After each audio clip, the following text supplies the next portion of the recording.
अब मैं आपको एक सवाल पूछना चाहता हूं।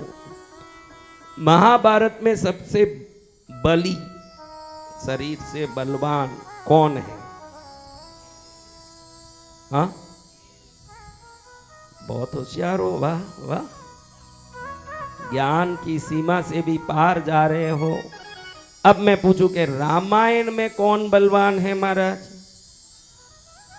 कौन बलवान है? ये दो चीज तो पूरी दुनिया जानती है कि महाभारत में भीम बलवान है, रामायण में हनुमान बलवान है, लेकिन ना तो आज तक किसी कथा में बताई गई होगी, ना कोई सोचा होगा। मैं सदा ये बात सोचता हूँ कि क्यों हम लोग भजन पूजन से भी, साधना यजन से भी प्राणायाम योग को महत्व देते हैं भारत में। क्यों? कि हनुमान जी भी वायु के पुत्र हैं और भीम भी वायु का पुत्र है, ये बलवान हो सकते हैं। तो ये आपको बताता है कि वायु से ही आप बलवान हो सकते हो और किसी से बलवान नहीं हो सकते। हनुमान जी, देखो कितना बड़ा रहस्य है, कभी किसी ने नहीं सोचा होगा कि हनुमान जी वायु पुत्र हैं, भीम भी वायु पुत्र हैं, और इन दोनों के बल के सामने कोई न टिक सके, ऐसा वायु पुत्र। हाँ? तो आप वायु को साधोगे तो आप भी वायु के पुत्र बनोगे। ये संदेश को ही ये दोनों देते हैं आपके लिए कि वायु में ही आपका बल छुपा है। देखो, आपको उदाहरण के लिए बताऊं कि कोई एक बोरा उठाता है, एक कर्म करने वाला कोई कर्मचारी कोई बोरा उठाता है 100 किलो का, तो पहले वो श्वास को रोक के दम बना लेता है अपने में, फिर बोरे को उठा के नीचे पटकने के बाद ही श्वास छोड़ता है। जब श्वास को अंदर लेके दबाता है तो 100 किलो का बोरा उठाने का ताकत उसमें आ जाता है। तो श्वास आपके अंदर होगा तो बल आपके अंदर होगा, इतना सरल है योग। एक बोरा उठाता है भाई, उठाते ही देखो हवा छोड़ते हुए उठाता है कि पहले हवा अच्छा पकड़ के मुंह में दबा के फिर बोरा उठाता है। क्या देखा है आपने? हाँ, जब आपको इतना ज्ञान है ये सब बातों का कि हनुमानी बलवान है, भीमी बलवान है, और हवा को पकड़ के ही बल से किसी भी भार को उठाया जाता है, तो संसार के जितने भार को आप भार समझते हो, अगर हवा को पकड़ने की विद्या सीख लोगे तो कोई भी भार आपके लिए भार नहीं रहेगा महाराज। हाँ, रहेगा भार?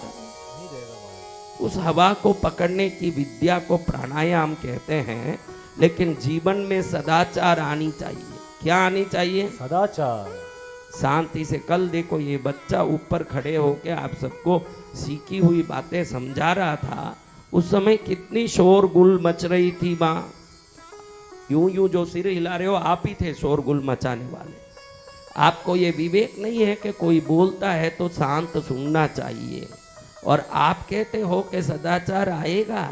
आप में सदाचार के जगह में भी अनाचार करने की बुद्धि है, तो फिर आप में सदाचार कब आएगा ये मैं पूछता हूं आपको। हाँ, सब मिलके चिल्लाने लगे क्योंकि कोई बड़ा बन के हमारे बीच वाला आदमी खड़े हो जाए, हमारा ईगो उसको सहन नहीं कर सकता, हमारी ईगो उसको एक्सेप्ट नहीं कर सकता कि भाई मेरे में ही आया हुआ तू आदमी हमको क्या सिखा रहा है। हम भी पूछेंगे कुछ।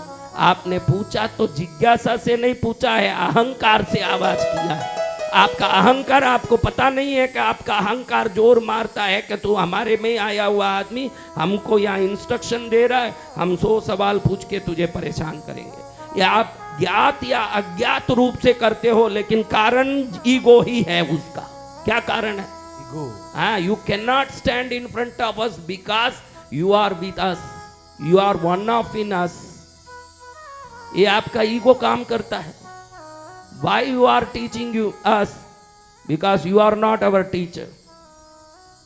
तो ये अहंकार, जब ये अहंकार नीचे उतर जाएगा, जब मन से विकार नीचे उतर जाएगा, किसी का हिंसा करने का भाव छूट जाएगा।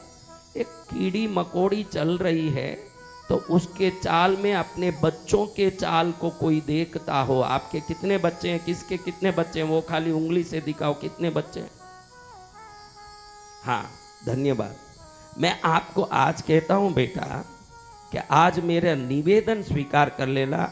जब कोई कुत्ता जाता हो, कोई बिल्ली जाती हो, कोई बकरी जाती हो, कोई गाय जाती हो, कोई मच्छर मकोड़ा कीड़ा जाता हो, तो आज निवेदन करता हूं उस समय उसके चाल को देखते समय उसमें अपने बच्चों को देखने का प्रयत्न करिए।